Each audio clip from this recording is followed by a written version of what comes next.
Better to that, already to the few that finds the pitch as well. Just grip himself on the guard. Another good delivery, nice and played. The fate, 17, back from goal, 69 for Bishop.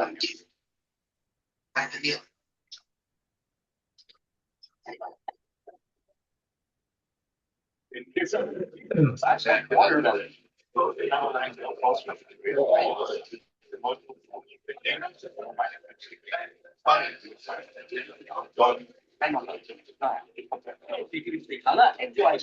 Extra calories.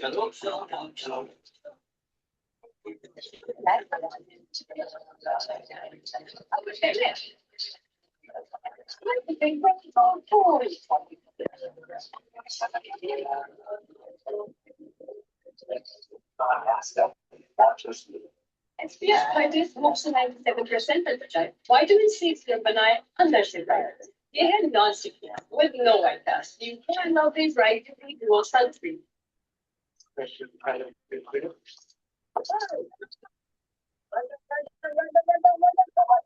Guys, it's going to be a tight finish, right? It will be a tight finish, but I think the Pakistan point is we need a couple of wicket steals. Otherwise, it'll be tough.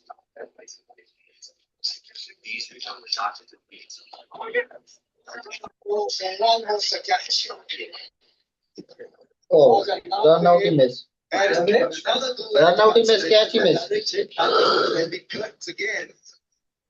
From the great four just in the previous over, and this would have been such a great catch as well.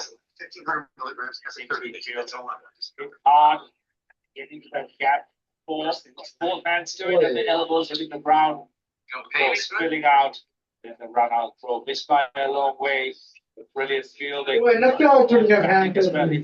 Chance.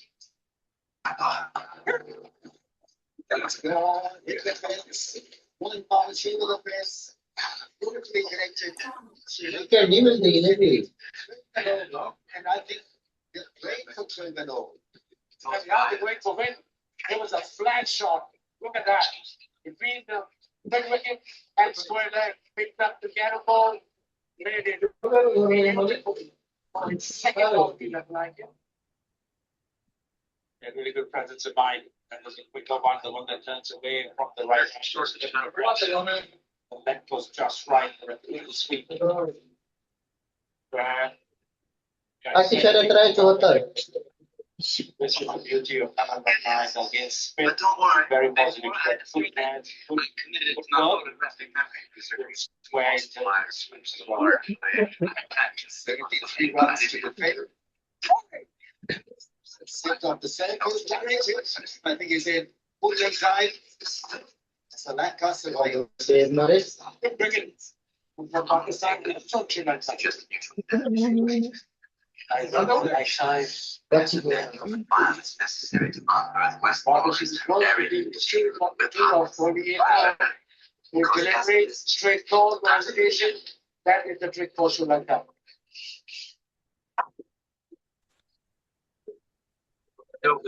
Grace his elbow with the heart of the surface. And he's been happy as well. Grace.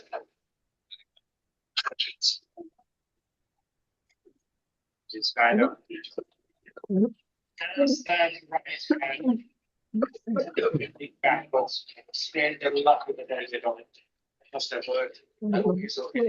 Because I'm not this thing. We have to look and figure out his feeling. Wrong boy. And I'm with you.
Yes, Assalamu alaikum everyone. Am I audible?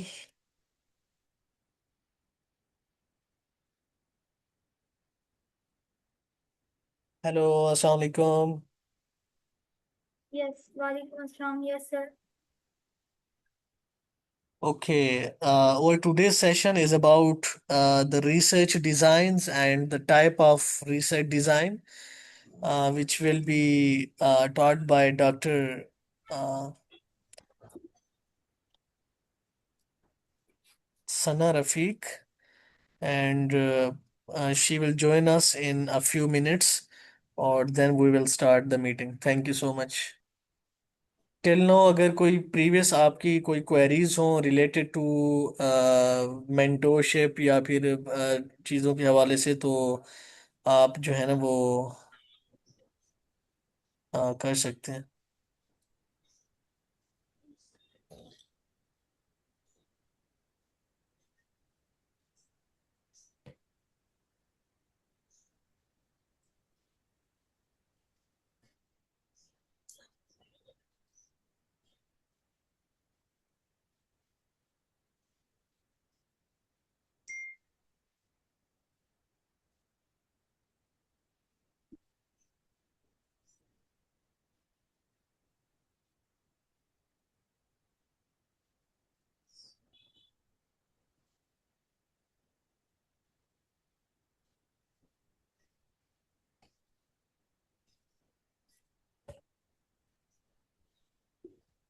छोटी सी उम्र में माँ बाप को मरते देखना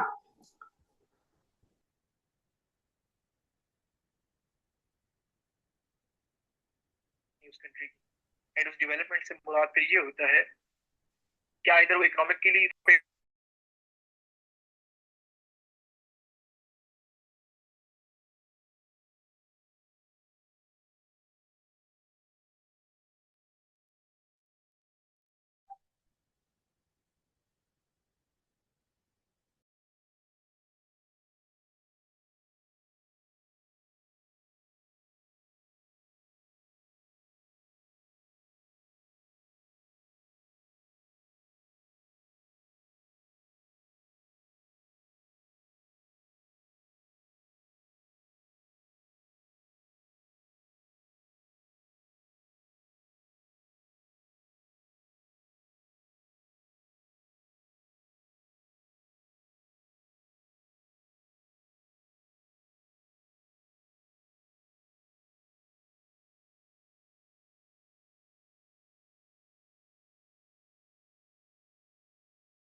अस्सलाम वालेकुम एवरीवन, आवाज़ आ रही है आप लोगों को?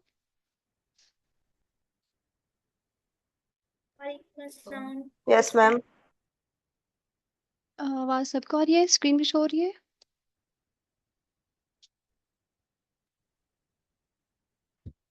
ओके, सो स्टार्ट करते हैं. आज का ये जो सेशन का हमारा जो टॉपिक है वो है रिसर्च स्टडी डिज़ाइन. ठीक है, सो स्टार्ट करने से पहले एक ओवरव्यू लेंगे हम लोग कि हम इस सेशन में इस टॉपिक में क्या क्या चीज़ें हम लोग कवर करेंगे. सो स्टार्ट करते हैं मीनिंग ऑफ रिसर्च डिज़ाइन, कि हमारे पास जो रिसर्च डिज़ाइन हम लोग प्लान करने जा रहे हैं उसका एक्चुअल मीनिंग क्या है.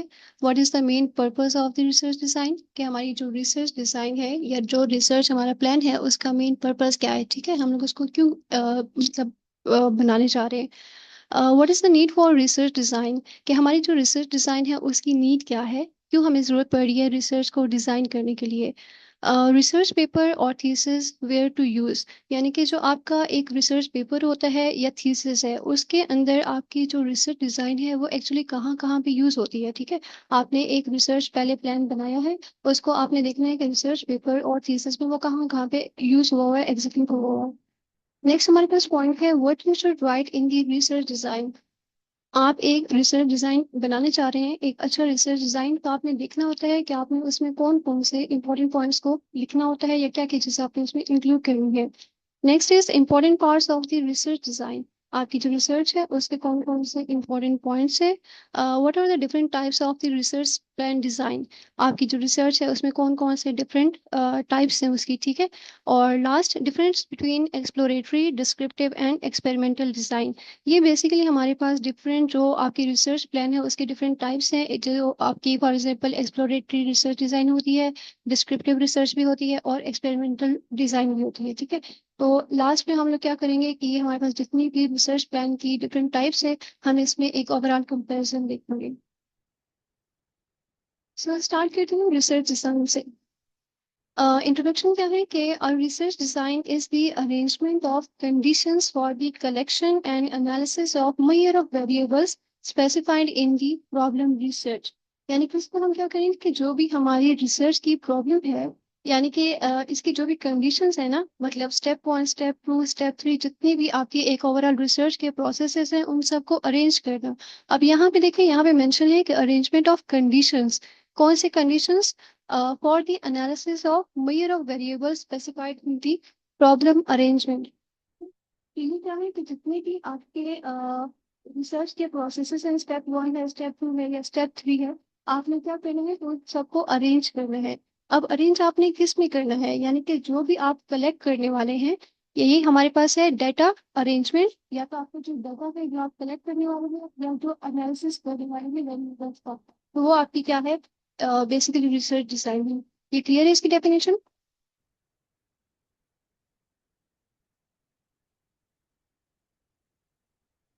आवाज आ रही है आप लोगों को?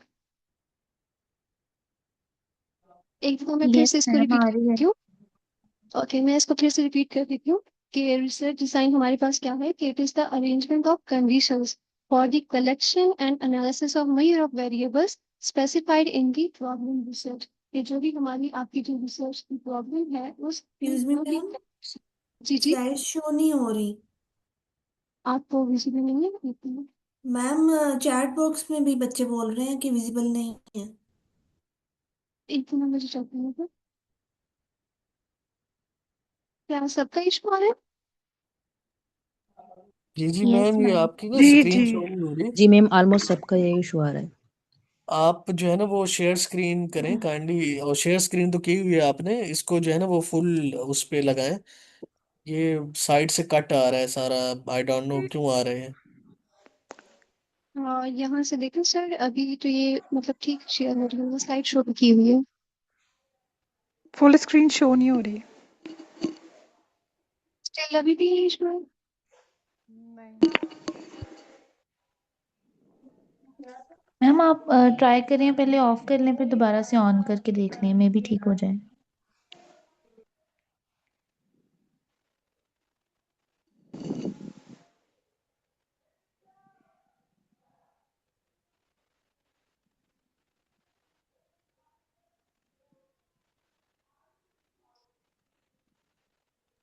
मैम अगर आपकी साइड से इशू आ रहा है तो मैं खुद स्क्रीन यहाँ से भी शेयर कर सकता हूँ आपकी पीपीटी।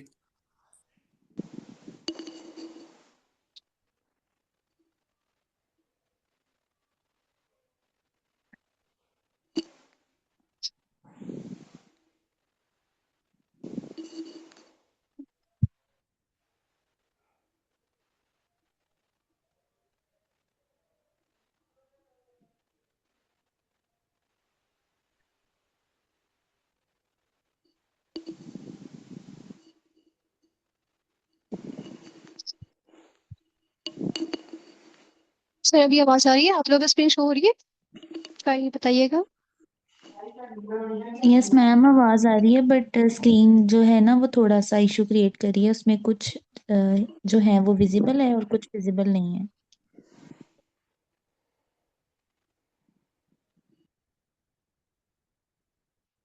सर फिर आप यहाँ से शेयर कर दीजिएगा, मैं यहाँ से बंद कर देती हूँ, ठीक है।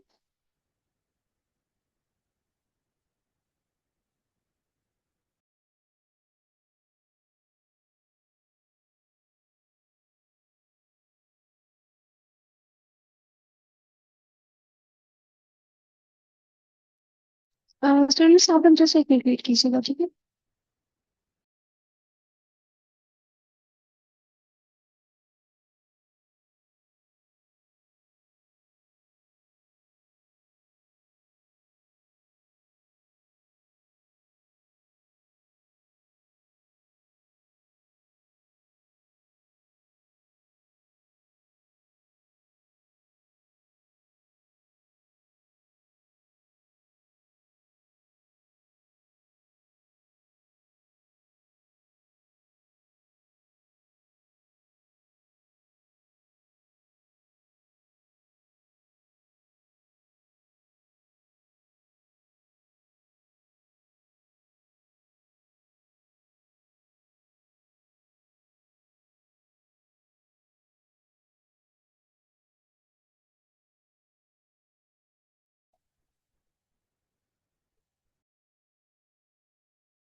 यस मैम, आवाज नहीं आ रही है आपकी।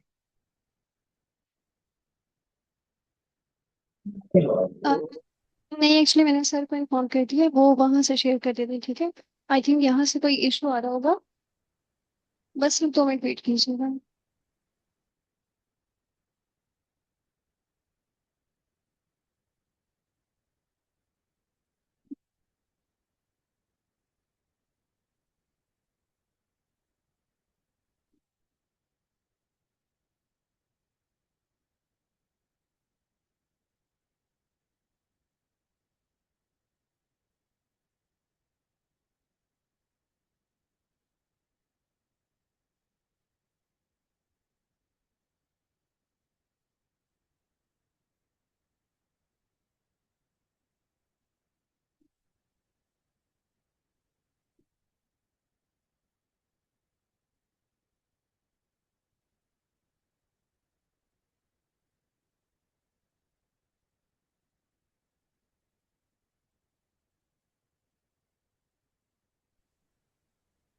अभी भी इशू आ रहा है या अभी ठीक है?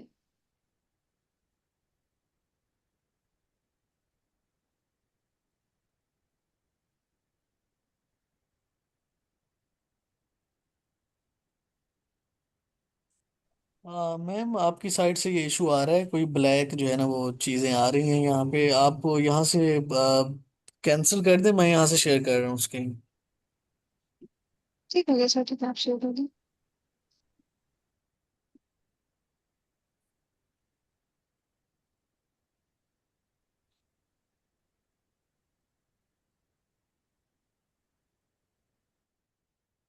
जी सबको स्क्रीन विजिबल है अब?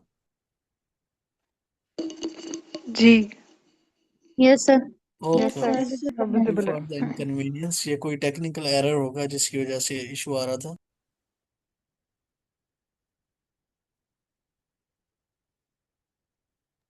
Yes ma'am, you can start now, thank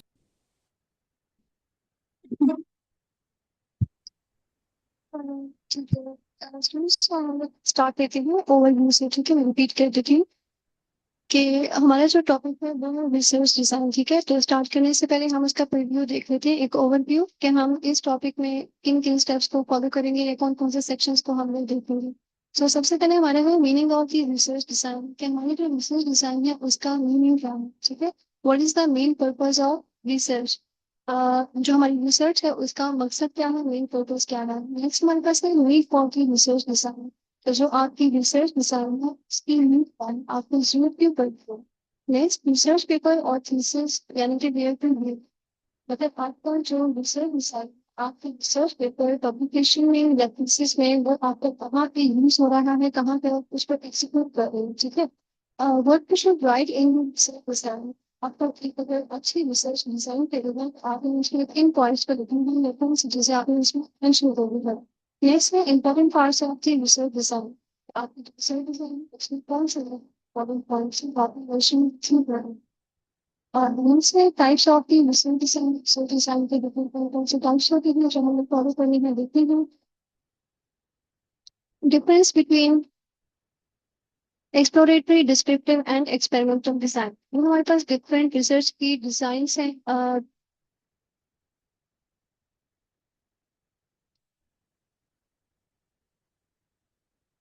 अब क्लियर है?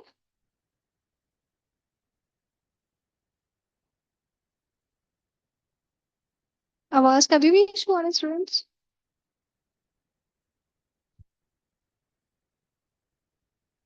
ओके, सो अब स्टार्ट करते ठीक है, हैं। पहले इशू था। Okay, so start with research design. So firstly, इसका introduction देती हूँ.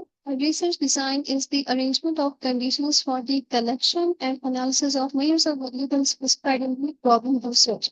Okay, जो भी हमारी रिसर्च की प्रॉब्लम है इसकी जो जो कंडीशंस है, मतलब आपका एक रिसर्च प्रोसेस है जिसमें कुछ स्टेप्स होते हैं, for example step 1, step 2, step 3। सो ये ओवरऑल जितनी भी आपकी रिसर्च के प्रोसेस में उन सबको अरेंज करें, ठीक है। अब अरेंज किसमें करना है, यानी कि आपके जो भी आप कलेक्ट करने वाले हैं या जो एनालिसिस करने वाले हैं डिफरेंट वेरिएबल्स का, उन सबको डिफरेंट पैरामीटर्स में, डिफरेंट उसको पॉइंट्स में अरेंज करना, वो हमारे पास क्या है, एक रिसर्च डिजाइन। अब बेसिकली जो आपकी रिसर्च होती है वो डिफरेंट वेरिएबल्स की भी गेम है। मतलब आप कह सकते हैं कि हम पहले क्या करते हैं, तो डिफरेंट वेरिएबल्स को हम कलेक्ट करते हैं। ठीक है, डिफरेंट वेरिएबल्स को जब हम कलेक्ट करते हैं देन उसको हम एनालाइज करते हैं, एनालिसिस कहते हैं।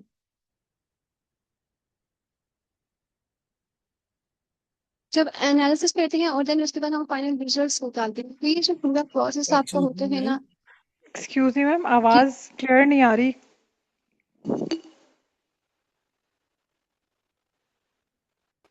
जब सबको ये इशू आ रहा है। यस मैम, डिस्टॉर्टेड सी है। यस मैम, आवाज क्लियर नहीं आ रही। अब बताएं, आप ठीक है?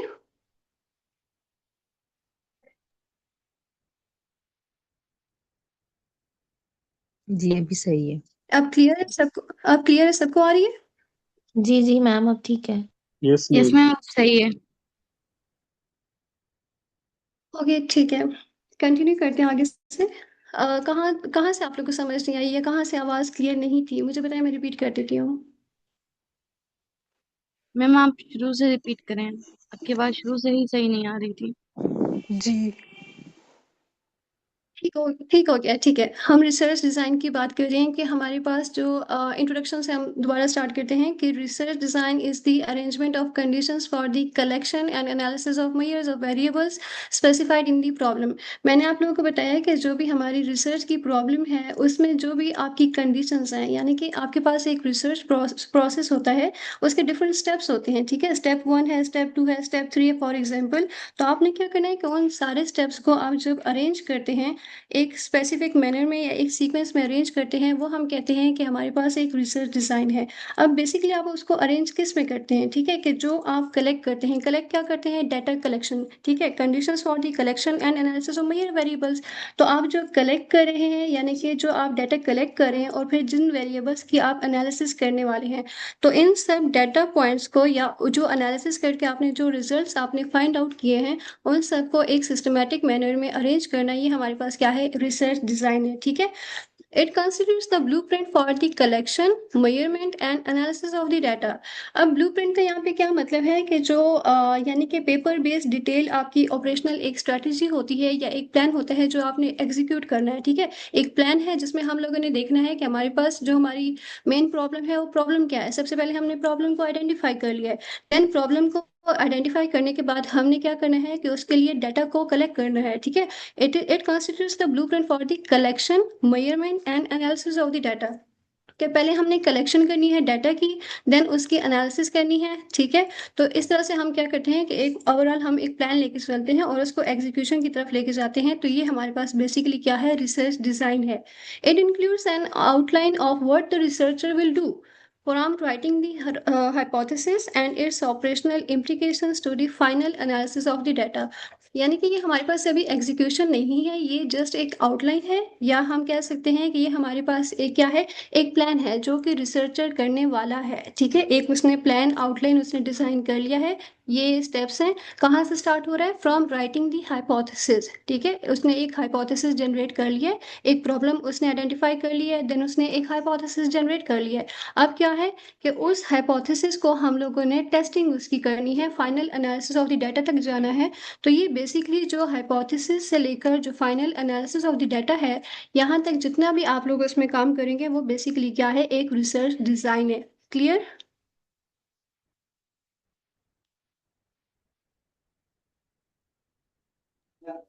Yes ma'am. ठीक है सर, नेक्स्ट स्लाइड करें। Excuse me ma'am. जी जी। जी, यानी कि इंट्रोडक्शन से लेके रिजल्ट तक पूरा जो है वो रिसर्च डिजाइन है। इंट्रोडक्शन से नहीं, देखिए रिसर्च डिज़ाइन आपने ना एक प्लान बनाया है। जिस तरह से मैं आपको एक एग्जांपल देती हूँ कि मैंने ये आपको लेक्चर देना है, इसके लेक्चर के स्टार्ट में मैंने आपको एक ओवरव्यू बता दिया था। ठीक है, अब उस ओवरव्यू में क्या था कि पहले आपको मीनिंग बताना है, देन आपको डिफरेंट एक स्टेप वाइज हमने इस लेक्चर को लेके चलना है एंड तक। तो ये जो स्टेप वाइज एक सीक्वेंस है, जो मैंने एक प्लान बनाया है, स्ट्रेटेजी बनाई है, जिसको मैंने फॉलो करना है ये लेक्चर कंप्लीट करने के लिए। तो वो जो बेसिकली आपका प्लान है वही आपका क्या है, रिसर्च प्लान है। ठीक है, रिसर्च स्टडी है। सही। मैम ब्लूप्रिंट से क्या मतलब है? ब्लूप्रिंट का ये हम कह सकते हैं कि एक ओल्ड कॉन्सेप्ट है। ब्लूप्रिंट का मतलब है कि जो पेपर बेस्ड आपने एक डिटेल स्ट्रेटजी लिख ली, यानी कि पेपर पे मैंने एक डिटेल में स्ट्रेटजी लिख दी कि फर्स्ट हमने क्या करना है कि हमारे पास ये प्रॉब्लम है, अब इस प्रॉब्लम को सॉल्व करने के लिए मुझे ये फॉलोइंग स्टेप्स करने हैं। पहले मैंने क्या करना है कि प्रॉब्लम को एनालाइज करना है कि कौन सा प्रॉब्लम है, ठीक है। फिर उसके लिए मैंने डाटा को कलेक्ट करना है, किस टाइप का डाटा कलेक्ट करना है। तो ब्लूप्रिंट एक्चुअली पेपर बेस्ड आपकी एक डिटेल स्ट्रेटजी, या हम कह सकते हैं कि एक डिटेल मेथड है या प्लान है जो कि आपने उसको एग्जीक्यूट करना है, ठीक है। Okay ma'am. कोई और क्वेश्चन यहाँ से?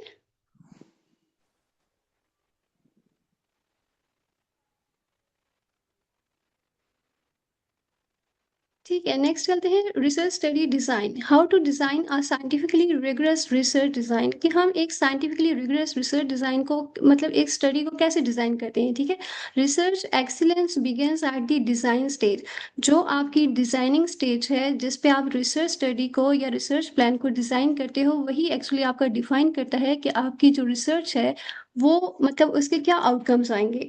यानी कि आपने कोई इनोवेशन करनी है, कोई आपने यानी कि कोई बहुत बड़ा आपने मतलब एक प्लान किया हुआ है कि मैंने एक ये इनोवेशन करनी है, मुझे एक ये चीज़ बनानी है। तो वो बनाने के लिए आप डायरेक्ट एक्सपेरिमेंट तो नहीं करते ना, आपको एक प्लान बनाना पड़ता है, ठीक है। तो डिज़ाइन स्टेज में आपका जो है, यानी कि जो आपने डिज़ाइन किया है वही स्टेज आपकी बहुत इंपॉर्टेंट होती है कि आप क्या डिज़ाइन करने जा रहे हैं। सो research excellence actually begins at the stage design stage. A well-designed study prevents bias, improves validity and ensures publishable result। जो आपका वेल डिज़ाइन एक स्टडी है वही एक्चुअली आपका इंश्योर करता है कि आपकी जो स्टडी है वो इस काबिल है कि हम उसको पब्लिश कर सकते हैं, पब्लिशेबल रिजल्ट में उसको कन्वर्ट कर सकें, ठीक है। ठीक है। मैम रिगोरियस रिसर्च स्टडी का थोड़ा बताएं। सॉरी, क्या क्या पूछ रही हैं आप? रिगोरियस रिसर्च स्टडी मैम ये क्या है, थोड़ा डिफाइन करेंगे। How to design a scientifically rigorous research study, ठीक है। यानी कि मतलब इसका मतलब ये है कि आप कोई एक बहुत बड़ी इनोवेशन करने चाह रहे हैं, ठीक है। कोई भी आप इनोवेशन कर रहे हैं या कोई भी आपने मतलब अपने माइंड में एक रखा हुआ है कि मैंने ये चीज़ इन्वेंट करनी है, इन्वेंशन की तरफ जा रहे हैं। तो उसके लिए आपने पहले से प्लान करना होगा। एक साइंटिफिकली रिगरस रिसर्च स्टडी के लिए आपने एक प्लान डिजाइन करना होता है, तो आपने उसको फॉलो करना है, एग्जीक्यूशन की तरफ उस प्लान को लेके जाना होता है। यानी कि इनोवेशन अगर आप कर भी रहे हैं तो आपको पहले एक प्लान तो आपको बनाना पड़ेगा ना, कि आपको डिफरेंट स्टेप्स फॉलो करने हैं, आपको एक प्लान बनाना है, देन तभी आप जा सकते हैं उसके एग्जीक्यूशन की तरफ।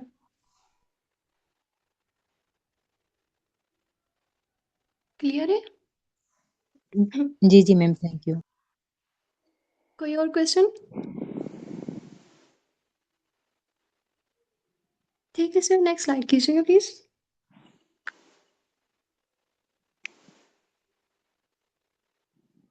अच्छा, research design is all about, अब हम देखते हैं कि रिसर्च स्टडी मतलब उसमें कौन कौन सी इंपॉर्टेंट उसमें पॉइंट्स हैं, कौन कौन सी चीज़ें हैं जो कि इंपॉर्टेंट हमने माइंड में रखनी है। सबसे पहले है रिसर्च क्वेश्चन। क्या आप अगर रिसर्च डिज़ाइन या एक स्टडी डिज़ाइन करने चाह रहे हैं तो आपको सबसे पहले रिसर्च क्वेश्चन अपने माइंड में कुछ रखने होंगे कि what is the study about. आप जो स्टडी करने चाह रहे हैं वो किसके रिलेटेड है, आप क्या स्टडी करने चाह रहे हैं, उसकी सिग्निफिकेंस क्या है, उसकी इंपॉर्टेंस क्या है, ठीक है। आप ये स्टडी क्यों करने चाह रहे हैं, why is the study being made, ये स्टडी आपने क्यों बनाई है, आपने ये मेथड, अगर फॉर एग्जांपल कोई आपने मेथड एक फॉलो करना है तो आपने वही मेथड क्यों चूज किया है, आपने यही स्टडी क्यों बनाई है, ठीक है। ये कुछ रिसर्च क्वेश्चन है जो कि आपने फर्स्ट इसको आंसर करना होता है, देन आप एक प्लान बना रहे हैं। Where will the study be carried out, कि ये जो आप स्टडी करने चाह रहे हैं, ठीक है, उसका मेन पर्पस क्या है, उसकी सिग्निफिकेंस क्या है, इंपॉर्टेंट क्या है।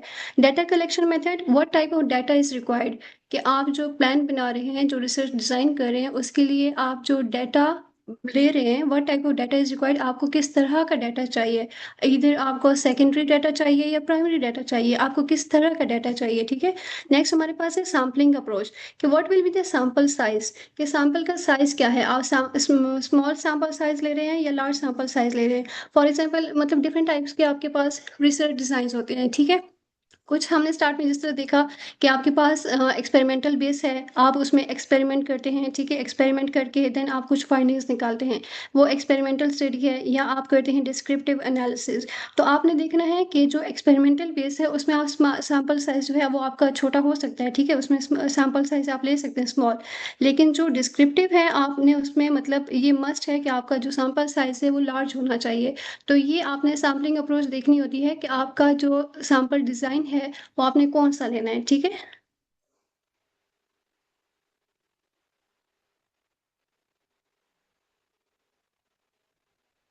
नेक्स्ट चलें। Okay, next ma'am next point जी जी। नहीं, मैं आपको रिव्यू दे रही थी जी, ठीक है, आप चलें आगे। ओके, नेक्स्ट हमारे पास पॉइंट है measurement strategy. What techniques of data collection will be use, कि हम जो स्टडी परफॉर्म करने जा रहे हैं उसके लिए हमें डाटा कलेक्ट करना है, तो डाटा कलेक्शन के लिए टेक्निक्स भी तो चाहिए होंगी, तो आपको कौन कौन सी टेक्निक्स जो है वो यूज करनी है, ठीक है, डाटा कलेक्शन के लिए। देन नेक्स्ट है स्टैटिस्टिकल एनालिसिस, कि आपने अब डाटा कलेक्ट भी कर लिया है, जो से आपने टेक्निक सेलेक्ट कर ली है, अब आपने डाटा कलेक्ट कर लिया है, अब आपने क्या करना है कि how will the data be analyse, कि आपने वो जो डाटा कलेक्ट कर लिया है उसको आप एनालिसिस उसकी कैसे करेंगे, किस तरह से उसको एनालाइज करेंगे। यानी कि जो स्टेटिस्टिकल टूल्स हैं आपके पास, डिफरेंट आपके पास प्रोग्रामिंग लैंग्वेजेस हैं, डिफरेंट स्टेटिस्टिकल आपके पास टूल्स होते हैं, ठीक है, तो आपने ये मतलब डिफाइन करना होता है कि आपने कौन कौन से टूल्स यूज करके डाटा को एनालाइज करना है। और in what style will the report be prepared, कि आपने अब जो रिपोर्ट बनानी है ओवरऑल आपने पूरा एक रिसर्च डिज़ाइन आपने एग्जीक्यूट कर लिया है, अब आपने उसको राइट अप की तरफ आना है। अब आपने क्या करना है, उसको किस स्टाइल में रिपोर्ट को प्रिपेयर करना है। डिफरेंट स्टाइल हमारे पास होते हैं, यानी कि हम कह सकते हैं जिस तरह से एपीए स्टाइल है, हार्वर्ड है, चिकागो है, डिफरेंट एमएलए स्टाइल्स, ठीक है, तो आपने ये उसमें मेंशन करना होता है कि आपने जो रिपोर्ट प्रिपेयर करनी है उसको किस स्टाइल में लेके चलना है। मोस्टली जो कॉलेजेस यूनिवर्सिटी लेवल पे होते हैं वो एपीए स्टाइल ही फॉलो होता है, लेकिन ये आपने सारी चीज़ें अपनी रिसर्च प्लान में ये मेंशन करनी होती है रिसर्च डिज़ाइन में, कि आप जो रिपोर्ट प्रिपेयर करेंगे या जो आपकी रिसर्च स्टडी है आप उसको किस स्टाइल में जो है उसको लेके चलेंगे, ठीक है। So it is the architectural blueprint of your study, कि ये जो आपका रिसर्च डिज़ाइन है ये बेसिकली आपका आर्किटेक्चरल ब्लूप्रिंट है आपकी स्टडी का। Without design research becomes random data collection, अगर आपके पास कोई प्लान ही नहीं है तो आपकी जो रिसर्च है वो एक रैंडम डाटा कलेक्शन है, यानी कि आपने इधर से डाटा लिया उधर से लिया, लेकिन आपके पास कोई प्रॉपर जो है वो प्लान नहीं है एग्जीक्यूट करने के लिए, ठीक है। सो रिसर्च डिज़ाइन जो है वो बहुत इंपॉर्टेंट है।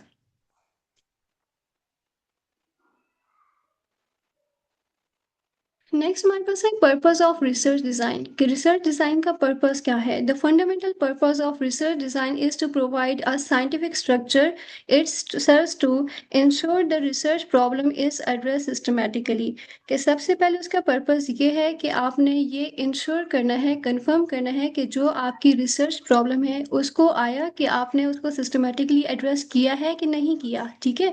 आपने ये इंश्योर करना होता है कि आपके पास एक प्रॉब्लम थी, एक प्रॉब्लम आपने फेस की, अब आपने उस प्रॉब्लम को आइडेंटिफाई कर लिया है, अब आपने रिसर्च डिज़ाइन में उसको सिस्टमैटिक वे में या एक मतलब प्रॉपर वे में आपने उसको एड्रेस किया है कि नहीं किया। Reduce the influence of bias and confounding variables, अब हमारे पास डिफरेंट टाइप के वेरिएबल्स होते हैं, डिपेंडेंट इंडिपेंडेंट वेरिएबल्स होते हैं एक्सपेरिमेंटल रिजल्ट्स में और एक्सपेरिमेंटल रिसर्च डिज़ाइन में, तो आपने क्या करना है कि उनका इन्फ्लुएंस देखना होता है कि उन वेरिएबल्स का क्या इफेक्ट है आपकी स्टडी पे। Optimise use of time, cost and resources, आपने देखना होता है कि कम टाइम में या मिनिमम कॉस्ट में, या आपके पास जो रिसोर्सेज हैं आप किस तरह की रिसोर्सेज यूज कर रहे हैं, या आपकी जो कॉस्ट है वो कॉस्ट इफेक्टिव आपकी स्टडी होनी चाहिए। ऐसा नहीं है कि आप इस तरह का प्लान बनाएं जो मतलब बहुत ज़्यादा कॉस्टली हो, ठीक है, आपने इस तरह के मेथड्स भी बनाने होते हैं कि जो कॉस्ट इफेक्टिव हो, यानी कि उस पर ज़्यादा आपकी एक्सपेंसेस उस पर ज़्यादा ना आए।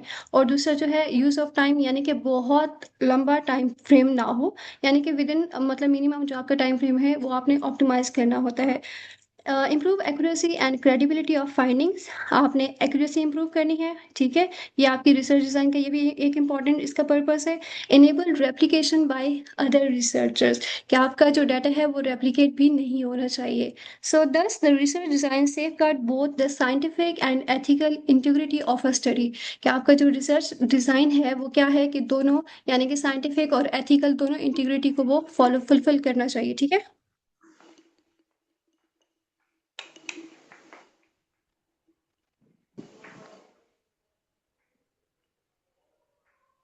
So next is need for research design कि रिसर्च डिजाइन की जरूरत क्या है, नीड क्या है. Research design is necessary because research involves uncertainty.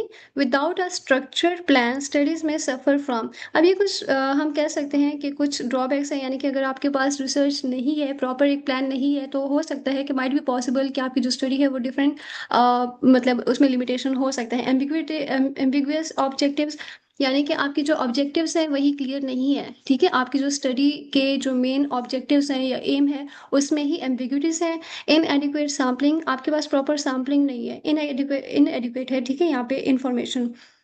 Improper measurement, क्या आपने जो मेजरमेंट की है डाटा की वो इम्प्रॉपर है, यानी कि आपने कोई प्रॉपर, अब फॉर एग्जांपल देखें, आप लोगों के पास कोई एक प्लान स्ट्रक्चर नहीं है, आपके पास कोई एक रिसर्च डिज़ाइन नहीं है, तो आपको कैसे पता कि आपने कौन सा स्टेप पहले करना है, क्या आपने मतलब किस तरह से करना है. ठीक है, स्टेटिस्टिकल एरर है, आपके पास कोई एक प्रॉपर पाथवे नहीं है, तो आपके पास रिजल्ट मतलब आप किस तरह से मेजर कर सकते हैं, आपको क्या पता कि आपने कौन से स्टेटिस्टिकल टूल यूज़ किए हैं, कौन से नहीं किए. तो स्टेटिस्टिकल एरर के चांसेस यहाँ पे ज़्यादा हैं. इनवैलिड कंक्लूजन, अब आप खुद देखें जो स्टेटिस्टिकल एरर्स हैं, यानी कि आपके जो रिजल्ट जो आपकी फाइंडिंग्स हैं वो ऑथेंटिक नहीं होंगे अगर, तो आप उनके बेसिस पे, उन रिजल्ट फाइंडिंग के बेसिस पे आप कंक्लूजन किस तरह ड्रॉ कर सकते हैं. ठीक है, इनवैलिड कंक्लूजन होंगे. सो research design anticipate these challenges and build preventive mechanism into the study framework. Next हमारे पास है नेसेसरी फॉर, या हम कह सकते हैं ये एक्स्ट्रा मैंने पॉइंट्स कुछ यहाँ पे ऐड किए हैं कि रिसर्च डिज़ाइन नेसेसरी हो सकती है for the smooth selling of the various research operation, कि अपनी रिसर्च को स्मूथ लेके चलने के लिए या स्मूथ परफॉर्मेंस के लिए हम कहते हैं कि रिसर्च डिज़ाइन नेसेसरी है, ज़रूरी है. मैक्सिमम इंफॉर्मेशन विद मिनिमल,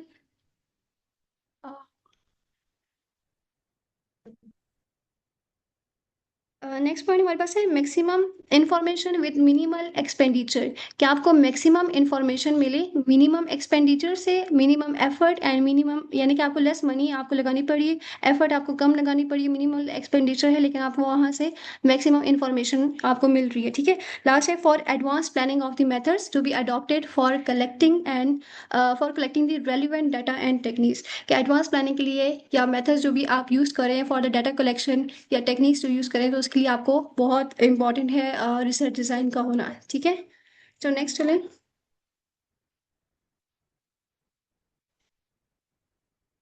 अच्छा, ये मैंने यहाँ पे ना एक डिफरेंस ऐड किया है, रिसर्च पेपर वर्सेस थीसिस या डिसर्टेशन जो आपकी होती है.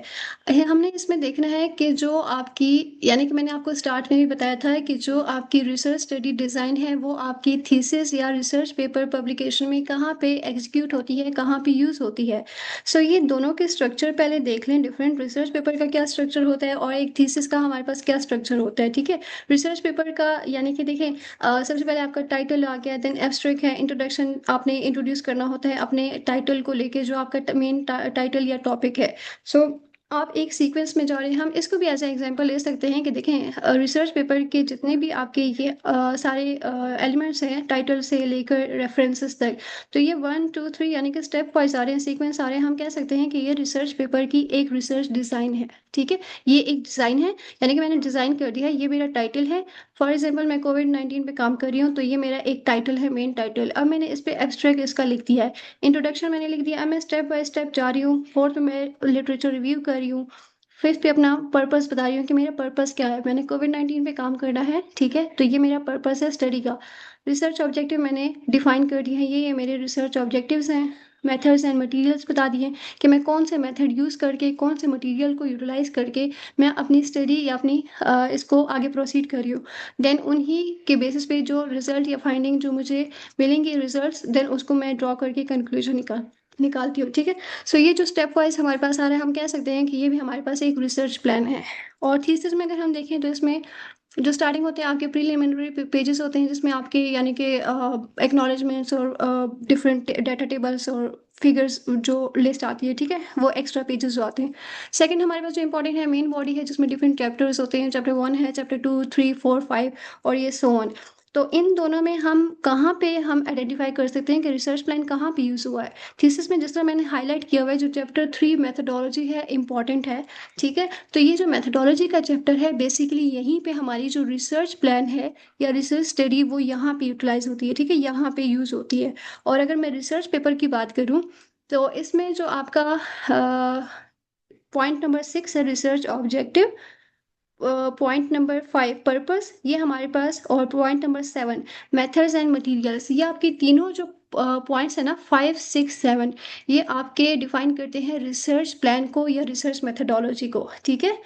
कि जो पॉइंट नंबर 5, पॉइंट नंबर 6 और पॉइंट नंबर 7, यानी कि इस रिसर्च पेपर का पर्पस क्या है, रिसर्च ऑब्जेक्टिव क्या है, मेथड्स कौन से यूज़ करें, मटेरियल क्या क्या यूज़ हो रहे हैं, तो ये आपका रिसर्च प्लान है बेसिकली। क्लियर?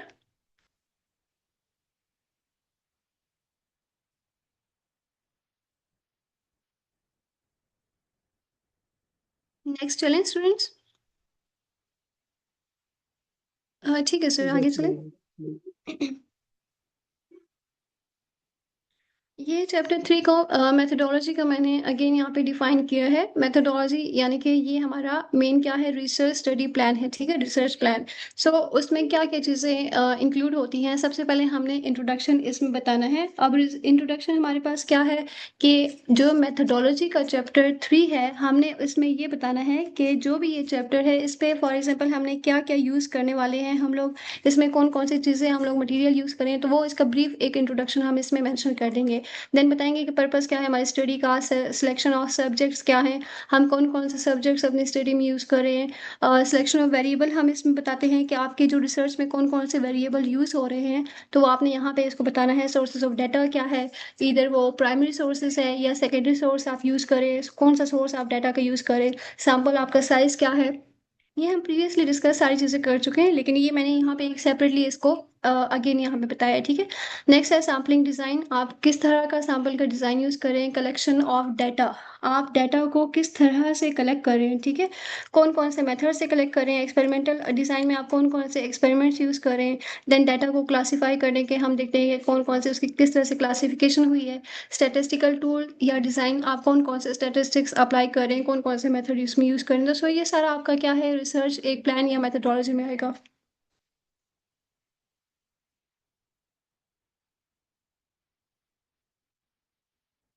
नेक्स्ट चलें सर। ओके, सो ये हमारे पास है कि one may split the whole research design into the following parts, यानी कि अगर आपके पास आपकी जो होल रिसर्च डिज़ाइन है अगर आप उसको स्प्लिट करना चाहें तो हो सकता है कि मतलब इन फॉलोइंग पॉइंट्स में जो इंपॉर्टेंट है आपके आ सकते हैं, ठीक है। जिस तरह से हमने डिस्कस किया प्रीवियसली भी कि सैम्पलिंग डिज़ाइन यानी कि आपका कौन सा सैम्पल का डिज़ाइन यूज़ करें, द ऑब्जर्वेशन डिज़ाइन, इसमें हमारे पास यानी कि किन बेसिस पे आपने ऑब्जर्वेशन डिज़ाइन, जिस तरह से डिस्क्रिप्टिव स्टडी की हमने बात की कि जिसमें आपने क्या करना है कि डिस्क्रिप्शन यानी कि कैरेक्टरिस्टिक फीचर बताने होते हैं, तो ऑब्जर्वेशन भी उसी की एक टाइप है डिस्क्रिप्टिव स्टडी की कि जिसमें आपने बताना है ऑब्जर्व करने के बेसिस पे, ठीक है।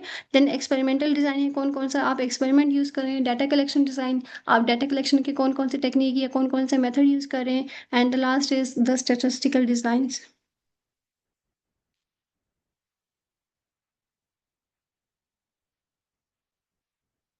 Where research design is used, अब ये जो लास्ट हमने 2-3 स्लाइड्स पढ़ी हैं थीसिस वर्सेस जो हमारे पास रिसर्च पेपर था, जो लास्ट 2 to 3 स्लाइड्स हमने पढ़ी हैं उसको मैंने यहाँ एक ही स्लाइड में मर्ज कर दिया है कि where research design is used, कि रिसर्च डिज़ाइन बेसिकली आपका कहाँ कहाँ पे यूज़ हुआ है, ठीक है। तो research design appears explicitly in the methodology chapter of a thesis, जो थीसिस का आप जगह आपका चैप्टर नंबर 3 था मेथडोलॉजी, वो बेसिकली आपका रिसर्च डिज़ाइन ही था। The materials and method section of a journal article, जो रिजल्ट पब्लिकेशन का हम देख चुके हैं, जो पॉइंट नंबर आपका 3 था मटेरियल्स एंड मेथड सिलेक्शन, वो आपका क्या है, रिसर्च डिज़ाइन है, ठीक है। और नेक्स्ट हमारे पास है study protocols and clinical research, आप कोई भी क्लिनिकल रिसर्च या एक्सपेरिमेंटल बेस करने चाह रहे हैं तो उसमें जो आपके स्टडी प्रोटोकॉल्स हैं कि आपने कौन कौन से प्रोटोकॉल्स को फॉलो करके एक एक्सपेरिमेंट आपने प्रोसीड करना है, तो वो भी क्या है, आपका एक रिसर्च डिज़ाइन है। ग्रांट प्रपोजल्स के लिए लिखे जाने वाले जितने भी आपके रिसर्च डिज़ाइन है वो भी ऑब्वियसली इसी में आते हैं।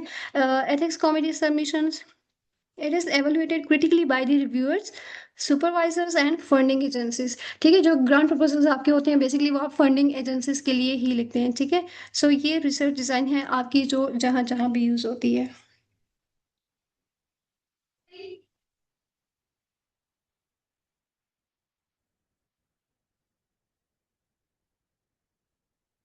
What you must write in a research design section, ये अगेन वो चीज़ें रिपीट हो रही हैं जो हम डिटेल में इसको डिस्कस कर चुके हैं कि एक अच्छे रिसर्च डिज़ाइन सेक्शन में आपको कौन कौन सी इंपॉर्टेंट चीज़ें जो है वो मस्ट आपने उसमें लिखनी है। Well written research design section must clearly explain, अगर आप एक वेल रिटन रिसर्च डिज़ाइन बनाना चाहते हैं और उसका मतलब हम देखते हैं कि उसमें कौन कौन से इंपॉर्टेंट पॉइंट्स हैं जो कि आपको माइंड में रखने हैं, ठीक है। Type of research design selected, कि आपकी जो रिसर्च है उसकी नेचर क्या है, वो किस तरह की रिसर्च है, क्वालिटेटिव रिसर्च है या क्वांटिटेटिव रिसर्च है, डिस्क्रिप्टिव है या एक्सप्लोरेटरी है या एक्सपेरिमेंटल बेस है, ठीक है। तो आपने type of research design select करना है, क्या उसकी नेचर क्या है। Rationally for choosing this design, आपने ये स्टडी चूज क्यों की है, ठीक है। आपने ये पर्टिकुलर मेथड क्यों ऑप्ट किया है, क्यों ये चूज किया है। स्टडी सेटिंग एंड पॉपुलेशन, आपने पॉपुलेशन का बताना है, सैंपल साइज का बताना है, जिस तरह से हम सैंपल साइज और सैम्पलिंग का बता चुके हैं, ठीक है। सैम्पलिंग टेक्निक कौन सी आप यूज़ करें, सैंपल साइज डिटर्मिनेशन आप उसको किस तरह से डिटर्मिन कर रहे हैं, variables and operational definitions, variable आप कौन कौन से ले रहे हैं, डिपेंडेंट है इंडिपेंडेंट है। नेक्स्ट डाटा कलेक्शन प्रोसीजर्स हैं, आप डाटा को किन किन प्रोसेसेस की बेस पे उसको कलेक्ट कर रहे हैं, किस तरह से किस टेक्निक को यूटिलाइज करके आप डाटा कलेक्ट कर रहे हैं। डाटा एनालिसिस स्ट्रेटेजी, आप कौन से यानी कि कलेक्ट करने के बाद आप उसको एनालिसिस उसकी कैसे किस तरह से करें, एनालाइज उसको कैसे करें। लास्ट हमारे पास ethical consideration, ethical consideration mostly आप जिस तरह से अगर एक्सपेरिमेंटल बेस करें, कोई भी एक एक्सपेरिमेंटल बेस आप स्टडी परफॉर्म करें, सो फॉर एग्जांपल अगर उसमें आप कोई एनिमल मॉडल्स यूज़ करें, एनिमल स्टडीज आप लोग यूज़ करें, तो वहाँ पे आपको एथिकल अप्रूवल्स लेना मस्ट होती हैं, ठीक है। सो ये एथिकल कंसिडरेशन है जो कि आपको इंपॉर्टेंट है माइंड में रखना। सो clarity and replicability are essential, ये दो एसेंशियल पॉइंट है, यानी कि आपको क्लियर होना चाहिए, क्लैरिटी होनी चाहिए कि आप रिसर्च डिज़ाइन किस तरह से उसको लेके चल रहे हैं। कोई क्वेश्चन है यहाँ तक?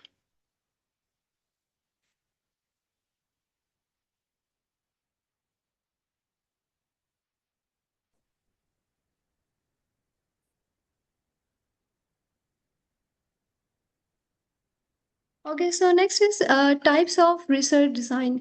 हम देखते हैं कि हमारे पास कौन कौन सी रिसर्च डिज़ाइन की टाइप्स हैं। Research design are broadly classified into exploratory design, descriptive design, experimental design. These represent increasing levels of structure and control. Next हमने वन बाय वन इसको डिस्कस करना है, डिटेल इनकी गिवन है, ठीक है। सो नेक्स्ट चलते हैं।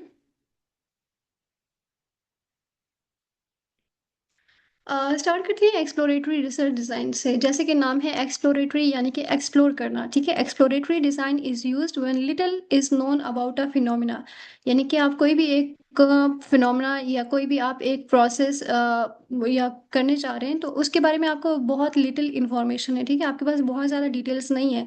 It aims to generate insights rather than the test hypothesis, कि इसमें क्या है कि आपने रिजल्ट्स या इंसाइट्स को जनरेट करना होता है, यानी कि आपने इसमें मस्ट नहीं है कि आपने हाइपोथेसिस में टेस्टिंग करनी होती है। करेक्टरिस्टिक इसकी क्या क्या है, फ्लेक्सिबल स्ट्रक्चर है, स्मॉल सैंपल साइज हमें इसमें यूज़ होता है, यानी कि इसमें सैंपल साइज आपका लाजमी है कि स्मॉल और लार्ज नहीं होना चाहिए। ऑफन क्वालिटेटिव होता है, हाइपोथेसिस जनरेटिंग होता है रादर देन हाइपोथेसिस टेस्टिंग, ठीक है। It is useful in early stage research.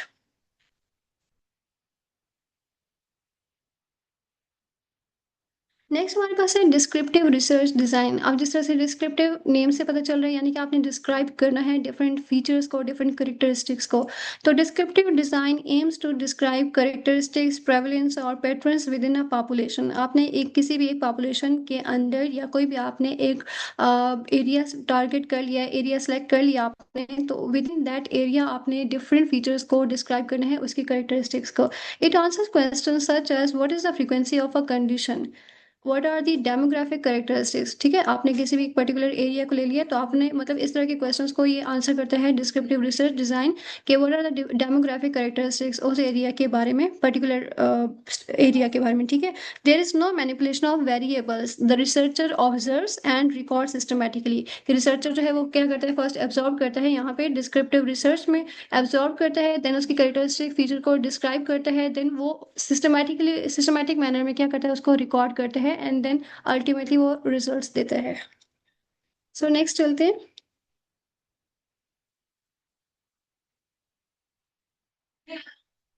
Experimental research design.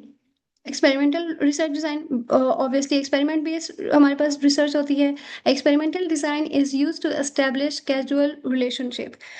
की elements include manipulation of the independent variable. Experimental की हमने बात की है तो एक्सपेरिमेंटल में ऑब्वियसली हमारे पास डिपेंडेंट वेरिएबल्स 100% इसमें यूज होते हैं। Presence of a control group, कि इसमें कंट्रोल ग्रुप का होना लाजमी है। कंट्रोल ग्रुप हम कब कहते हैं कि जैसे अभी पहले मैंने आपको बताया है कि जिस तरह एक्सपेरिमेंटल बेस में फॉर एग्जांपल हम कोई भी एक एनिमल स्टडी कर रहे हैं, कोई भी एक प्रोटोकॉल यूज कर रहे हैं, तो आपने अगर टेस्टिंग करनी है, रिजल्ट्स आपने ड्रॉ करने हैं, तो आपने एक कंट्रोल ग्रुप लेना होता है जिसके साथ आपने अपने जो फाइंडिंग्स, अपनी जो आपकी रिजल्ट्स है, आपकी फाइंडिंग्स है ना, आपने उनको कंट्रोल ग्रुप के साथ करना है, मतलब उसको कंपेयर करना है, ठीक है। तो presence of control group must है। Randomization, blinding if applicable. So ये कुछ स्टेप्स हैं, हम कह सकते हैं कि जो की एलिमेंट्स इंक्लूड होते हैं एक्सपेरिमेंटल रिसर्च डिजाइन में। So it provides the highest level of internal validity when properly conducted, अगर इसको प्रॉपरली कंडक्ट किया जाए एक्सपेरिमेंटल रिसर्च को।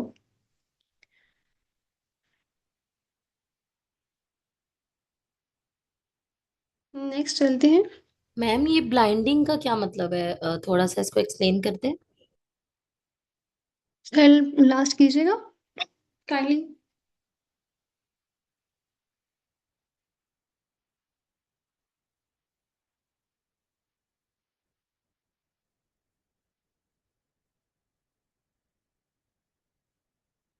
ये एक्सपेरिमेंटल रिसर्च डिजाइन में जिस तरह से आपको बताया कि एक्सपेरिमेंट बेस आप कर रहे हैं, ठीक है, तो इसमें आपके ये डिफरेंट एलिमेंट्स हैं, यानी कि हमने उसको रेंडमाइजेशन, यानी कि रेंडमली आपने इसमें कोई भी आप मतलब रेंडमली इसमें सेलेक्ट नहीं कर सकते। और ब्लाइंडिंग का भी मतलब मैं आपको इसको किस तरह से एग्जांपल लेके बताऊं।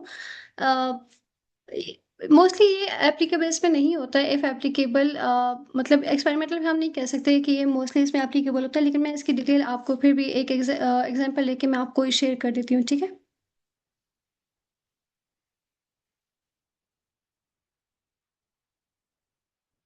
जी ओके मैम। फ्यूजी मैम जी, जो फर्स्ट और सेकंड आपने बताए थे ना, उनकी आप एग्जांपल्स बता दें, एक्सप्लोरेटरी और डिस्क्रिप्टिव की।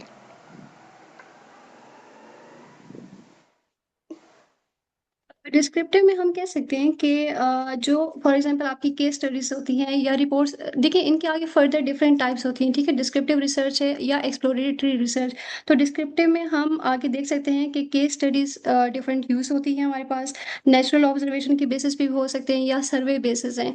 जिस तरह से आपके पास कोई भी फाइंडिंग रिजल्ट, मतलब आप क्या करते हैं कि आपने अगर रिजल्ट्स लेने होते हैं तो आप क्वेश्चनरीज शेयर करते हैं, वो क्वेश्चनरीज फिल करने के बाद आप डिफरेंट सर्वेस करते हैं या ऑब्जर्वेशन बेस्ड। तो ये हमारे पास डिस्क्रिप्टिव में और एक्सप्लोरेटरी में आता है, ठीक है।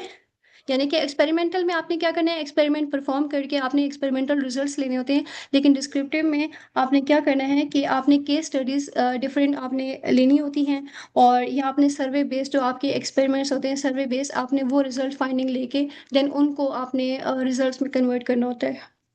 तो ये क्वालिटेटिव होता है या हम इसके अंदर जो है वो टूल्स वगैरह यूज़ करते हैं जैसे स्टार्टर वगैरह या इस तरह के डिस्क्रिप्टिव में? नहीं नहीं, ये मोस्टली क्वालिटेटिव होते हैं, इसमें हम इस स्टैटिस्टिक वगैरह अप्लाई नहीं करते। सही, मतलब ये प्योरली लेकिन क्वालिटेटिव है। इनकी अच्छा, लेकिन इनकी ना आगे फर्दर डिटेल्स हैं, अगर आप लोग चाहें तो इन पे भी ना, क्योंकि इस पे काफ़ी डिटेल मतलब है इन्फॉर्मेशन, क्योंकि आगे फर्दर इनकी भी सब टाइप्स है। डिस्क्रिप्टिव है तो उनकी आगे फर्दर बहुत सारी टाइप्स हैं, केस स्टडीज इसमें आती हैं, देन उनके सब के डिफरेंट मेथड्स होते हैं। ज़रूरी नहीं है, देखें जिस तरह डिस्क्रिप्टिव अगर आपकी रिसर्च है तो उसका एक डिफरेंट मेथड है।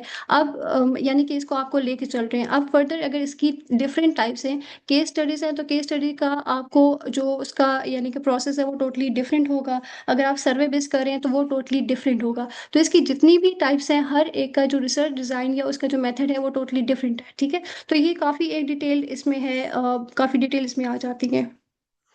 और एक्सप्लोरेटरी? एक्सप्लोरेटरी का जिस तरह हमने बताया है कि वेरी लिटिल उसमें इंफॉर्मेशन है, यानी कि ब्रॉडर टर्म उसको हम नहीं ले सकते। फ्लेक्सिबल स्ट्रक्चर है, यानी कि स्मॉल सैंपल साइज आपने इसमें लिया है। हाइपोथेसिस आप इसमें जनरेट करते हैं, यानी कि आप इसमें टेस्टिंग नहीं करते, जस्ट एक जनरेट कर देते हैं, आप एक एक्सप्लोर कर रहे हैं, ठीक है। वो केस सही। स्टडी इसमें की या नेचुरल। एक मिनट में, जी जी। इसमें जो है वो सेकेंडरी डाटा यूज हो रहा होगा? अभी मैंने जिस तरह आपको बताया ना कि जिस तरह से डिस्क्रिप्टिव का कहा कि उसकी फर्दर डिफरेंट टाइप्स हैं, तो इसकी भी डिपेंड करता है कि वो एक्चुअली आपका डिपेंड करता अच्छा। है नेचर ऑफ द स्टडी पे, कि आपने जो रिसर्च प्रॉब्लम ली है उसकी नेचर कैसी है, ठीक है। अगर आप रिसर्च ले ही क्वालिटेटिव बेस्ड रहे या क्वांटिटेटिव बेस्ड रहे, तो वो बेसिकली आपकी रिसर्च प्रॉब्लम पे या रिसर्च मेथड पे डिपेंड करता है कि आप किस तरह की, उसकी नेचर क्या है रिसर्च की। सही। मतलब ये एक्सप्लोरेटरी को हम ये नहीं कह सकते कि ये क्वालिटेटिव है या क्वांटिटेटिव है? ये डिपेंड करते हैं आपके डिफरेंट फर्दर टाइप्स पे, आपकी रिसर्च पे डिपेंड करता है कि आपकी रिसर्च है किस नेचर की, उसकी नौयत किस तरह की है, ठीक है। ये आपने इसमें बेसिकली लिखा आपकी हुआ है रिसर्च ऑफन पे। क्वालिटेटिव। जी, ऑफन क्वालिटेटिव, नॉट मोस्टली, ठीक है।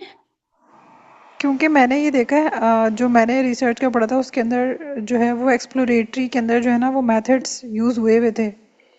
मतलब जैसे स्टैट्स वगैरह के जो हमारे रिग्रेशन और ये यूज होते हैं, तो वो एक्सप्लोरेटरी में थे वो। तो आपने इसमें क्वालिटेटिव लिखा हुआ है ये, वो तो क्वांटिटेटिव हुआ फिर। तो अभी बताया ना कि आपकी रिसर्च डिजाइन पे या आपकी जो स्टडी है उसके नेचर पे डिपेंड करता है कि आप किस तरह की नेचर, यानी कि किस तरह की स्टडी को आप चूज कर रहे हैं, उसको ऑप्ट कर रहे हैं। तो आप स्टडी बेस पे उसके बाद आप डिसाइड करेंगे कि आपने किस तरह की फाइंडिंग, क्योंकि ये आप रिसर्च डिजाइन अगर कर रहे हैं तो उसमें आपने पहले ये सारी चीजें उसमें बतानी होती है ना कि आपने यानी कि इस तरह का आपने एक लिया है, टॉपिक चूज किया है, या आपने जो रिसर्च करनी है वो किस तरह की रिसर्च है, देन उसके बाद ये डिपेंड करता है।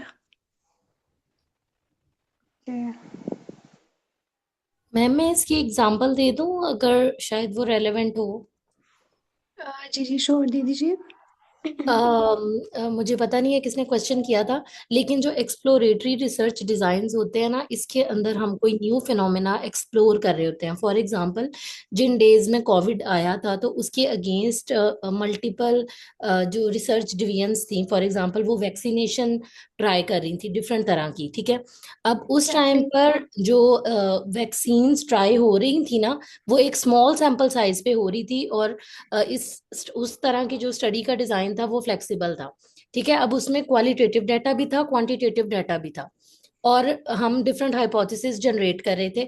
तो हमारे पास आउटकम अल्टीमेटली ये आई आई फॉर एग्जांपल कि जैसे एनआईएच में कोई वैक्सीन बनी, वो इफेक्टिव थी। बहुत सी वैक्सीन जैसे इफेक्टिव नहीं थी, फिर चाइना की वैक्सीन हमें इंपोर्ट करके करनी पड़ी। तो इस तरह जब कोई एक जैसे मैम ने स्लाइड में लिखा हुआ है अर्ली स्टेज रिसर्च, तो ऐसे स्टडी डिजाइन्स जिसके अंदर फर्स्ट टाइम कुछ ऐसा काम हो रहा होता है जिसमें हमें एक्सप्लोर करने के लिए ग्राउंड होता है कि आप क्वालिटेटिव डाटा लें, क्वांटिटेटिव डाटा लें, या किस तरह का लें, स्टडी डिजाइन पे डिपेंड कर रहा है। तो इसको मेरे ख्याल से एक्सप्लोरेटरी रिसर्च डिजाइन में इसकी एग्जांपल आएगी। क्योंकि ऑलरेडी इस पे एग्जैक्टली आपने ठीक बोला है डॉक्टर महविश। क्योंकि जिस तरह से ये जिस तरह से मैंने इसमें यहाँ पे स्टार्ट में लिखा हुआ है ना कि exploratory design is use when a little is known about a phenomena, कि आप कोई भी एक फिनोमेना है उसके बारे में आपके वेरी लिटिल इंफॉर्मेशन है। जिस तरह आपने कोविड की बात की, तो कोविड जब आया तो नहीं था रिसर्चर्स को पता कि मतलब हमने किस तरह की टेस्टिंग करनी है। हर एक ने हाइपोथेसिस को जनरेट किया, ठीक है। डिफरेंट हाइपोथेसिस हर एक ने दी, हर एक ने टेस्टिंग की, लेकिन किसी को कंफर्म नहीं था पता, हमारे पास बहुत लिटिल इंफॉर्मेशन थी उसके रिलेटेड। सो डिफरेंट टेस्टिंग करने के बाद, हाइपोथेसिस जनरेट करने के बाद कोई एक आउटकम उन्होंने दिया, ठीक है। सो इस तरह से हम कह सकते हैं कि एक टोटली आप एक फिनोमेना एक्सप्लोर करने जा रहे हैं।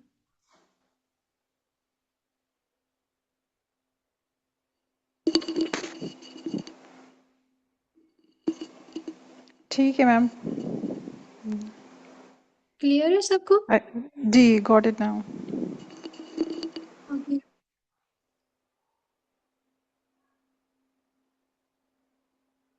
अच्छा, इसमें सर रिसर्च डिजाइन्स के ना हमने 2 लेक्चर रखे हैं। जी जी। एक आज मैम ले रही हैं और एक कल लेक्चर होगा रिसर्च डिजाइन्स के ऊपर, जो कि डॉक्टर मुनसिफ जतोई लेंगे। वो 2 आवर्स की क्लास होगी। सो उसके बाद भी अगर कोई क्वेरीज या कोई इशू या कोई एक्स्ट्रा सेशन की नीड होगी, बल्कि आपके जब मेंटोरशिप सेशन स्टार्ट होंगे ना, तो मेंटोरशिप में आपको रिसर्च मेथोडोलॉजी के ऊपर कुछ सेशंस होंगे। लाइक साइकोलॉजी स्टूडेंट्स के लिए अलहदा होंगे रिसर्च मेथोडोलॉजीज के ऊपर, और सोशल साइंसेज और बाकी जितने मतलब हमारे पास टाइप ऑफ लाइक फील्ड्स के स्टूडेंट्स हैं, तो उनके लिए सेपरेट सेपरेट रिसर्च मेथोडोलॉजीज के सेशंस अलहदा होंगे। तो ये जस्ट हम बेसिक से जो है ना वो लेकर चल रहे हैं। ठीक है, थैंक यू।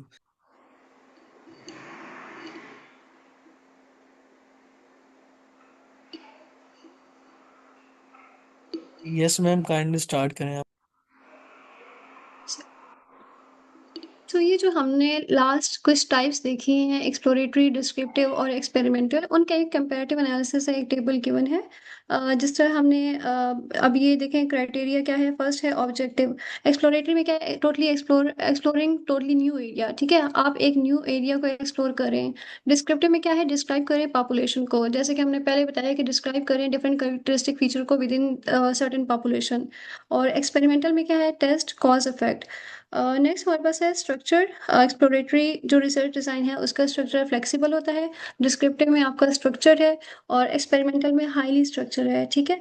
सो कंट्रोल, हमारे पास जो कंट्रोल ग्रुप की बात हुई थी, एक्सप्लोरेटरी रिसर्च में मिनिमल, डिस्क्रिप्टिव में नन, और एक्सपेरिमेंटल में हाई। सो ये कुछ हमारे पास क्राइटेरिया हमारे पास सेट हैं, कुछ पॉइंट्स हैं जो कि एक कंपैरिजन है तीनों रिसर्च के बारे में। So this table actually highlights the methodological progression, ठीक है। सो इसमें कोई चीज़ है या चलें आगे।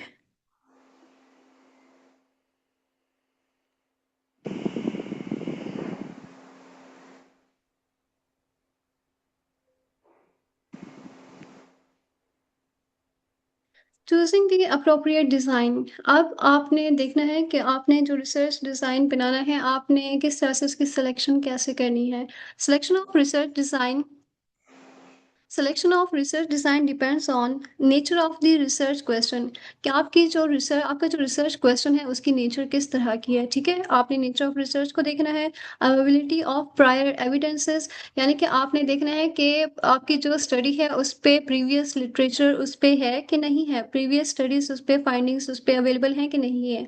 एथिकल फिजिबिलिटी आपने देखनी है। रिसोर्स अवेलेबिलिटी देखनी है, कि आपने फॉर एग्जाम्पल कोई भी एक रिसर्च आपने प्लान बना लिया है, तो आपने देखना है कि आपके पास रिसोर्सेज हैं भी कि नहीं है, ठीक है। तो रिसोर्स अवेलेबिलिटी ये भी आपने इसमें देखना है। टाइम कॉन्स्ट्रेंट, आपने टाइम जो फ्रेमवर्क है वो भी आपने टाइम फ्रेम वो भी देखना है, ठीक है। तो ये कुछ पॉइंट्स है जो कि इंपॉर्टेंट है रिसर्च डिज़ाइन सेलेक्ट करने से पहले। The strongest design is not always the most feasible one. ठीक है सर, नेक्स्ट चलें। Common mistakes in research design. कुछ कॉमन मिस्टेक हैं जो कि मोस्टली रिसर्च डिज़ाइन में होते हैं। Selecting design before defining the question, यानी कि आपको क्वेश्चन पता ही नहीं है, आपके पास प्रॉब्लम आपके पास अभी है ही नहीं, आपको प्रॉब्लम का आपने उसको आइडेंटिफाई नहीं किया, लेकिन आपने एक डिज़ाइन सेलेक्ट कर लिया है। सो ये एक सबसे बड़ी मिस्टेक है कि आपको पता ही नहीं है कि आपके पास क्या प्रॉब्लम है, आप कैसे डिज़ाइन सेलेक्ट कर सकते हैं, ठीक है। इग्नोरिंग कंफाउंडिंग वेरिएबल्स, आपको नहीं पता है कि आपके पास कौन से आपको वेरिएबल्स लेने हैं, डिपेंडेंट ईदर या फिर आपने इंडिपेंडेंट लेना है, तो उनको इग्नोर करना। Inadequate sample size calculation, lack of a control group in intervention studies, poor operational definitions. So ये कुछ कॉमन मिस्टेक्स हैं। Most rejected thesis and manuscript fail due to design weaknesses. अब मोस्टली हमने देखा है कि रिसर्च आर्टिकल पब्लिकेशंस मोस्टली जो reject होती हैं, हम ये नहीं कह सकते कि उसमें स्टडीज़ जो हैं वो फाइंडिंग्स ठीक नहीं है, स्टडी ठीक नहीं है। मोस्टली ऐसा भी होता है कि बहुत सारे रिसर्चर्स ने डिफरेंट स्टडीज़ भी की होती हैं, फाइंडिंग्स भी उन्होंने दी हैं, रिजल्ट्स भी दिए हैं, बट स्टिल उनके रिजेक्ट हो जाते हैं। तो उनका क्या, इसका क्या मेन एक रीज़न है कि आपकी जो रिसर्च डिज़ाइन है वो वीक है एक्चुअली, ठीक है। सो ये एक कॉमन मिस्टेक है कुछ इसमें। सो अगर इसको कंक्लूड करें आज के सेशन को, सो रिसर्च डिज़ाइन हमारे पास क्या है कि it is a structure scientific framework. एक स्ट्रक्चर वे में हमने इसको देखा कि एक स्ट्रक्चरली आपने या सिस्टमैटिक वे में आप रिसर्च करें, ठीक है। Decision making blueprint, essential for validity, reliability and reproducibility, central to thesis writing and publication, central to thesis writing and publication.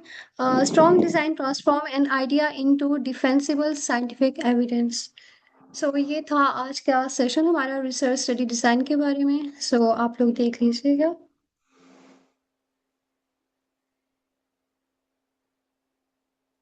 Yes, thank you so much ma'am. अगर किसी का कोई क्वेश्चन हो तो यू कैन आस्क नो।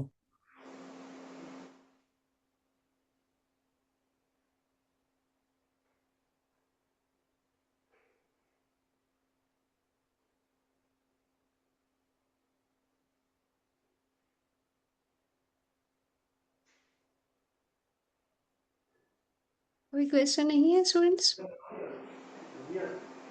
भूल गए, छोड़ दो।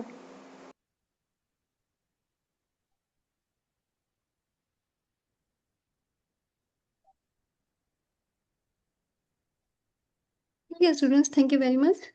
अगर फिर भी स्टिल कोई भी आपको इशू हो किसी तरह का, कोई भी इस रिलेटेड या एक्सक्यूज कोई मी भी मैम। जनरली रिसर्च, तो आप लोग पूछ सकते हैं। जी जी। मैम एक क्वेश्चन है। अस्सलाम वालेकुम मैम। सलाम। हमारे पास जो स्टडी डिजाइन होते हैं रिसर्च के लिए, वो मोस्टली सारे सेम होते हैं। लाइक एब्स्ट्रैक्ट हो गया, उसके बाद इंट्रोडक्शन, फिर लास्ट में कंक्लूजन वगैरह। तो मैम हम कैसे डिफरेंशिएट करेंगे कि स्टडी डिजाइन डिफरेंट होना चाहिए फॉर डिफरेंट टॉपिक? ये तो डिपेंड करता है कि आपकी जो आपका जो यानी कि बैकग्राउंड है स्टडी वो क्या है। ठीक है, फॉर एग्जांपल आप मतलब आप किस बैकग्राउंड से हैं, आप बताइएगा। फार्मेसी, फार्मी। फार्मेसी। तो फार्मेसी में मोस्टली आपने अगर काम करना होता है तो फार्मेसी में मोस्टली हम इसी पे करते हैं ना, ड्रग डेवलपमेंट में या ड्रग डिस्कवरी, ड्रग डिलीवरी पे। ठीक है, जी। तो हमने उस आपका आपका मेन क्वेश्चन क्या, आप पूछना क्या चाह रही हैं? कि मतलब स्टडी डिजाइन आपने कहा ना कि वो बहुत स्ट्रांग होना चाहिए रिसर्च के लिए। तो लाइक मेरा जी जी। क्वेश्चन ये है कि स्टडी डिजाइन मोस्टली तो सेम ही होते हैं, वो जो पूरा पैटर्न होता है हमारे पास एब्स्ट्रैक्ट से लेके कंक्लूजन तक। तो वो जैसे कि मैं फार्मेसी से हूँ, तो मेरा जो स्टडी डिजाइन होगा वो दूसरे फील्ड से कैसे डिफरेंट होगा? लेकिन जो आपने बात की एब्स्ट्रैक्ट से लेकर कंक्लूजन तक, वो तो एक पैटर्न है ना। डिज़ाइन तो हमारा वो है कि जो हम एक न्यू प्रॉब्लम को लेके हम क्यों कोई न्यू इन्वेंशन कर रहे हैं। जिस तरह से फार्मेसी की अगर आपने बात की, तो हम ये देखते हैं कि फॉर एग्जांपल अब जिस तरह मेरा जो बैकग्राउंड है वो भी सेम रिलेटेड है फार्मेसी के ही। सो मैंने जो बेसिकली काम किया है वो नैनो फाइबर्स और हाइड्रोजेल्स पे किया है। ठीक है, वुंड हीलिंग के लिए और कैंसर रिसर्च के लिए। तो हमारा ये होता है, हमने ये देखना होता है कि फॉर एग्जांपल कोई भी एक पर्टिकुलर ड्रग है या कोई भी एक एंटीबायोटिक है, हमने ये देखना है कि हम जो एक न्यू स्टडी डिज़ाइन बनाने चाह रहे हैं, तो हमने ये देखना है कि इस जो एंटीबायोटिक है इस पे पहले रिसर्च किसी ने रिसर्चर ने की है कि नहीं की। अगर तो इस पे नहीं की तो मैं उस पे काम कर लेती हूँ। ठीक है, मैं उसको ट्रायल्स दे देती हूँ, उसकी टेस्टिंग कर लेती हूँ। तो यहाँ पे क्या है कि मेरी जो स्टडी होगी वो न्यू होगी। क्यों? क्योंकि मेरी जो वो फॉर्मुलेशन है उस पे पहले किसी ने काम नहीं किया हुआ, तो मैं फर्स्ट हूँ जो कि उस पे काम कर रही हूँ। तो यहाँ पे आपका डिफरेंस आ रहा है। बाकी तो आपने जो बात की है एब्स्ट्रैक्ट लेकर कंक्लूजन तक, तो वो तो बेसिकली एक आपका एक स्ट्रक्चर है ना, यानी कि एक फॉर्मेट है। वो फॉर्मेट तो यूनिवर्सल है जो कि फॉलो करना ही होता है। जो आपका डिज़ाइन है वो बेसिकली आपकी रिसर्च पे आता है कि आप जो प्लान करें, जो स्टडी बनाने चाह रहे हैं, आप किस तरह का काम करने जा रहे हैं, आपकी प्रॉब्लम किस तरह की है। ठीक है, आपने किस तरह की प्रॉब्लम ली है। सो वो उस पर डिपेंड करता है, वो डिफरेंट हो सकती है। ओके मैम, थैंक यू, जज़ाकल्लाह। और कोई क्वेश्चन?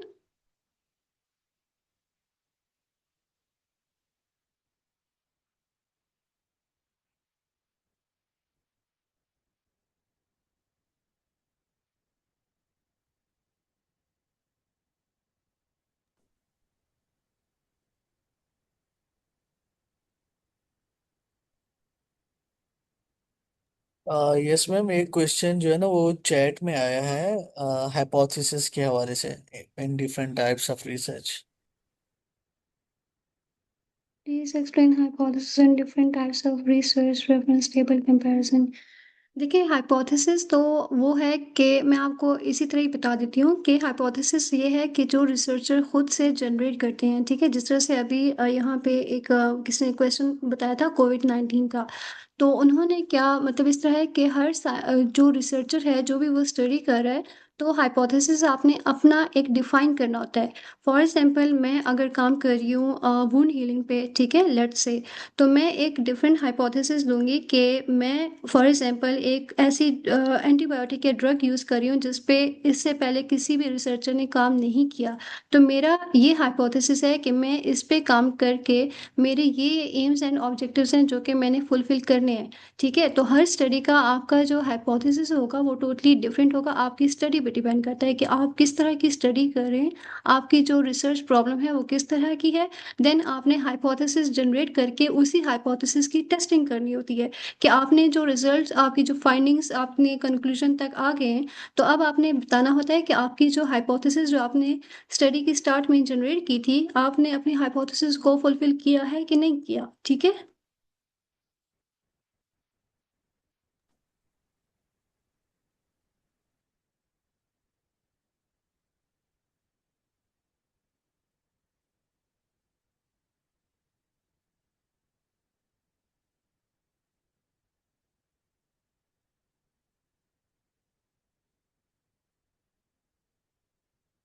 कोई कोई और क्वेश्चन?